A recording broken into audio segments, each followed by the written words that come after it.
Doctor గారు ఒకరు ఈ విధంగా అడుగుతున్నారండి, అంగచూషణ సమయంలో స్త్రీ నోట్లో వీర్యం పడితే మింగేస్తే ఏమైనా నష్టం కలుగుతుందా, పరిష్కారం తెలియజేయండి అంటూ అడుగుతున్నారు. ఏమీ కలగదు. అంగతోషణ సమయంలో స్త్రీ ఏమైనా అంగతోషణ చేస్తుంటే పురుష వీర్యం నోట్లో పెడితే అది మింగేస్తే ఏమీ జరగదు. చాలామంది స్త్రీలు మింగడానికి ఇష్టపడతారు. కొంతమంది చాలా క్రేజీగా అంగతోషణ చేస్తారు. ఆ అంగతోషణ క్రేజీగా చేసిన తర్వాత ఆ వీర్యం మింగాలనిపిస్తుంది. మింగితే తప్ప మనశ్శాంతి.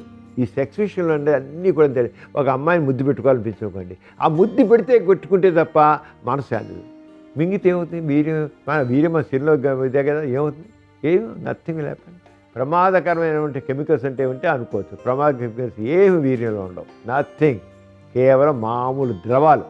వీర్యం నోట్లో ద్రవాలు ఎలా ఉంటాయో యూన్లో ద్రవాలు కూడా అలాగే ఉంటాయి, వీర్యం కూడా అలాగే ఉంటాయి. ఏమి ఉండవు, వీర్యం కూడా మామూలుగా ఉంటాయి. దాని గురించి పట్టించుకునే పని లేదు. చూసారు కదండి ఇవాళ సుఖజీవనం కార్యక్రమం. మీకు కూడా లైంగిక సమస్యలు కానీ సంతానలేమి సమస్యలు ఏమైనా ఉంటే మీ సమస్యలను వాట్సాప్ ద్వారా పంపొచ్చు. 8008532087 అనే నెంబర్కి వాట్సాప్ చేయండి.